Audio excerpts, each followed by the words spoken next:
when you got the news that your job was being eliminated, what were some of the feelings you were grappling with at that time? You know, it was a relief at that time because of all the transition that we had been going through at the company. And I was just open to possibilities. But I need to take a step back and tell you why. Okay. When I was 40 years old, I have 4 brothers, and I love to fish. My dad taught me how to fish. And we were on the lake, Dad and I, and we were in the boat. And I said, hey, Dad, he was 70 at the time. Dad, when were you happiest? And he said, Annie, when I was 65 years old.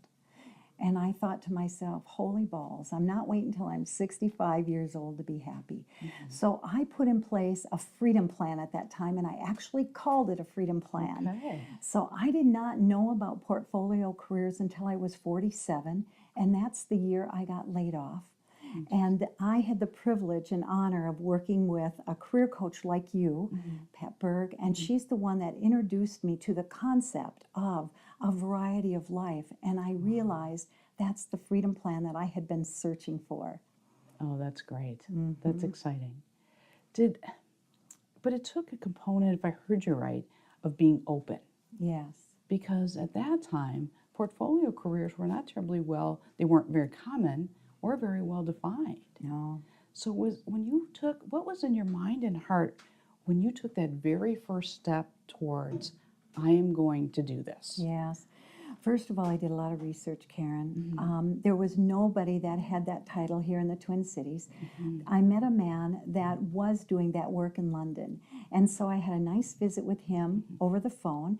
And I read every book possible I could. And there was a man named Charles Handy in the 1950s that had coined the term portfolio careers. He was an executive at IBM. He was a college professor. He was a speaker. And he said by the year 2020, half of us in the whole world would be having portfolio careers, project type of work. Because he had seen at IBM, they had re-engineered the process improvement strategy. And he was so right. So I'm one that does a lot of research. Then I'm open to possibilities, Karen, and then I listen because I'm highly intuitive. And I listen to what people are saying, but I interpret it then in my own being. And one of the things that happened is I ran it by my dad. I said, Dad, this is a concept that I'd like to start. And he said, you go for it. So I'm telling people that they should surround themselves with people who are going to lift them up and support them, because there are so many naysayers out there. So the supporting team, the advocates, right? The advisory board. So then I created an advisory board of people. Jennifer Complin was one. Aaron Keller was one. Lenny Newman was one. You are one. Pat Berg was one. So I had this advisory board of people that I could call on and say, hey, gang, I'm going to step into something new. I would love your support. And they did. They came through in spades. And they offered me opportunities to speak. Kathleen Poindexter was my first speaking engagement for free to a church group on career and portfolio careers. And so from there, people said, listen to what people are coming to you for. And that's the piece of advice I'd give to people that are listening to this. Number one, are you self-aware enough to even do this? Which I wasn't at 47. I had to get a master's degree in human development to understand self-awareness.